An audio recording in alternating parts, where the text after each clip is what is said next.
네, 안녕하세요. 오늘도 주식 테마기에 한번 시작해 보겠습니다. 지난 시간에는 수요 공급의 법칙을 먼저 말씀드리고 시작했었는데, 그거와 같은 계열로 해서 한계 효용의 법칙이라는 거를 먼저 설명 한번 드리고, 품절주 관련 지는 성공 사례 요거 한번 간단히 설명드리면서 품절주 테마 매매법 마무리 짓도록 할게요. 먼저 간단히 말씀드리면은 이제 한계 효용의 법칙이라는 거를 들으신 분들은 들었고, 사실 경제학 공부를 전공하셨던 분들은 다들 알고 있는 단어일 텐데 모르는 분들이 꽤 있는 것 같아서 다시 한번 설명을 한번 드려보겠습니다. 한계 효용의 법칙은 보통 경제학 책이나 이런 데서 피자 조각으로서 설명하는 경우가 많은데요. 이 피자 조각의 의미는 뭐냐면은 처음에 너무나 배가 고플 때는 첫 조각이 천국처럼 느껴지는데 두 번째 조각부터는 이제 감흥이 줄고 네 번째 조각에서는 그만 먹어야 되겠다는 생각이 들고 한다는 것이, 결론은 우리가 인간이라는 걸 넘어서 우리도 호모 사피엔스라는 종으로서 불리는 존재로서 포유류로서 해석을 한다면은 내가 그렇게 감정 반응이 무뎌지는 거를 자연스럽다라고 해석하는 논리예요. 뭐 인간의 욕망은 끝이 없네 뭐 이렇게 해석하는 게 아니고 원래 우리는 생존하면서 그렇게 생존을 위해 이미 그렇게 진화가 됐다,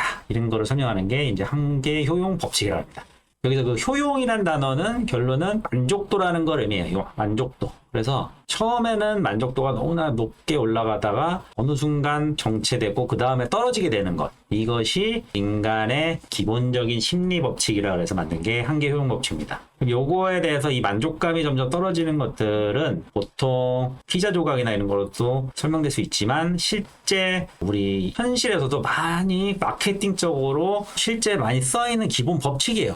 예를 들면은 대형마트 같은 데서 가격이 있는데 이상하게 할인을 행사를 많이 한다는 생각을 해보신 적이 있는지 모르겠네요. 근데 이게 실제 첫 구매 할인이라 그래가지고 파격적인 할인을 했을 때 원래 가격이 10,000원인데 5,000원입니다 라고 파격할인을 하면은 그 만족도가 훨씬 높아진다라는 게 기본 법칙이에요.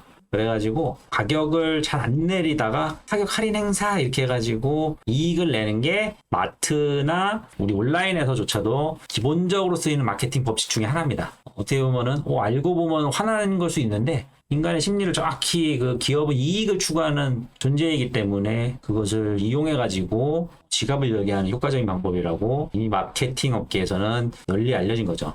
이 만족감을 수치화하는 내용이 이제 한계 효용 법칙이라는 거고, 그래서 요 마트 말고도 최근에는 이렇게 유튜브 쇼츠나 릴스, 틱톡처럼 짧은 영상들이 인기가 많은데요. 그 이유조차도 옛날에는 1시간 넘는 드라마, 영화가 지루하다고 느끼지 않았는데 요즘은 1시간 넘는 영화, 드라마 제대로 보시는 분들 별로 없을걸요? 그래서 유튜브 영상들도 점점 더 짧아지고 있어요. 원래 40분, 30분 이러다가 저조차도 지금 올린 영상들이 12분 뭐 이러잖아요. 근데 아시겠지만 제 영상 12분, 13분짜리도 지루하게 느껴지실걸요? 그만큼 새로운 만족도를 원하게 되어 있기 때문에 어쩔 수 없이 영상들이 점점 쇼츠화되는 추세를 보이고 있는 게 이 한계 효용의 법칙으로 해석이 되고 있어요. 그래서 보통 새로운 것이 제일 좋다, 이런 자극적이다, 이런 얘기를 하잖아요. 그게 인간은 원래 뭐 그런 게 아니고, 원래 이 한계 효용이라는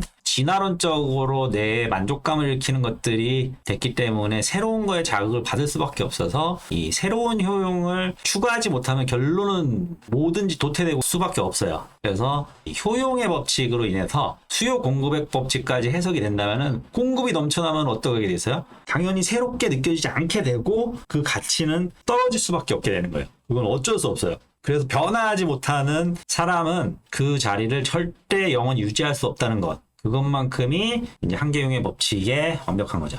그래서 이 한계용의 법칙을 설명하면서 수요 공급의 법칙을 얘기할 때 지난 시간에 얘기한 품절주 매매법에 대해서도 좀 더 디테일하게 설명할 수 있을 것 같아서 한계용의 법칙까지 한번 먼저 시작을 했습니다.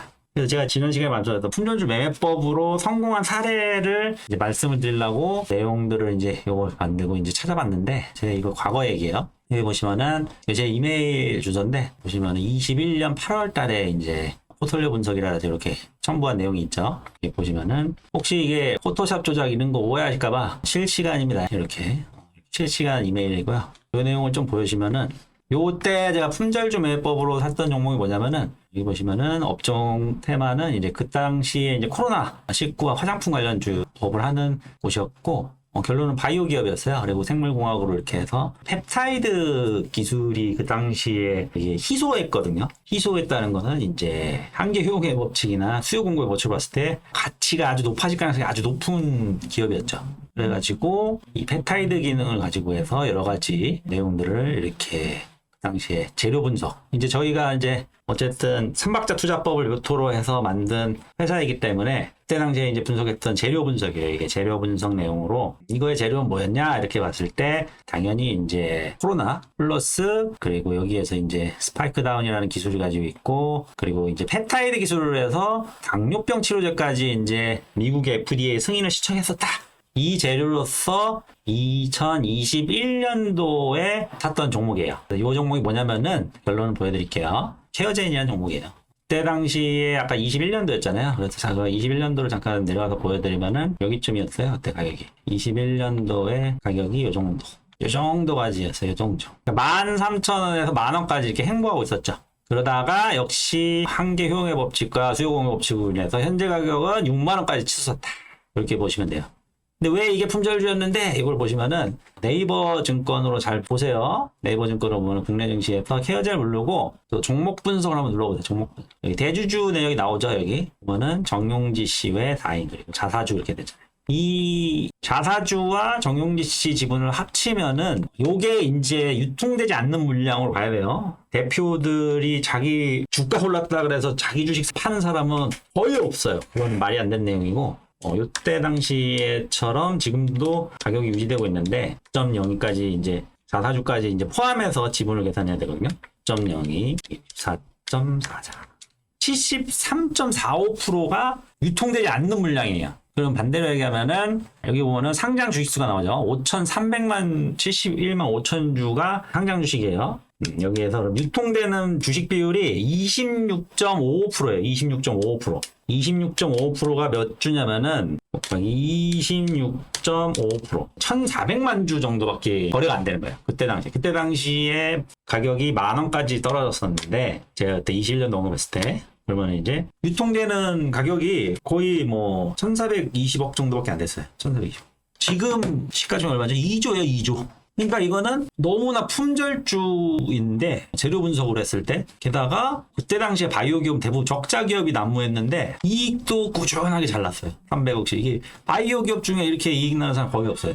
그리고 부채 비율은 뭐 부채는 거의 없어요. 빚이 거의 없는 종재. 이런데 품절주다. 가격이 저평가돼 있다. 이건 안 살 이유가 없는 종목이죠. 왜냐면은 살짝만 수요가 몰려버려도 급등할 수밖에 없는 것. 그런 매매의 핵심으로서 그 당시에 이걸 생각했었어요. 실제 그때 당시에 아까 보여드린 대로 삼박자 투자법에 맞춰가지고 그거에 적정한 최고의 종목이다 이렇게 선정을 그에 해가지고 저희 밸런스에서 케어젠에 대해서는 꽤 미리 저희 가족분들에게 알려드렸었다 이렇게 말씀드리고 싶네요. 품절주의 위대함은 엄청나요. 이게 실적이 받쳐주는데 저평가된 상태에서 재료까지 붙는 바이오 기업은 날아갈 수밖에 없거든요. 물론 이렇게 조정이 한 번씩 올 수 있죠. 결론은 날아갈 수밖에 없어요. 유통되는 물량이 너무나 적기 때문에. 그래서 품절주의 매매액은 이 정도로 대단하다 이렇게 보시면 돼요. 사실 뭐 이때는 제가 이세무사님만 방송하셔서 저는 방송 안 했었는데 사실 저는 케어젠의 이세무사님은 진짜 아실 겁니다. 그래가지고 이때 당시에 전설 같은 종목이 현재 돼버렸죠.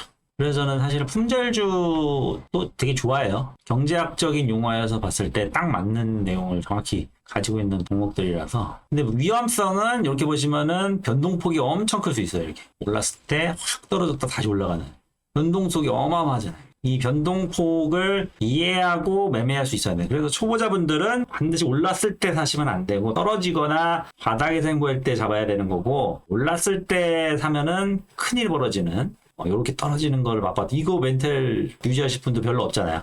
물론 이렇게 다시 회복하긴 했지만 이거 멘탈 유지하실 분도 진짜 별로 존재하지 않기 때문에 이럴 때 사야 된다는 거. 품절주 위험성. 변동성. 그러니까 품절주는 최대 단점이 변동폭이 워낙 크다는 거예요. 물량이 적어가지고.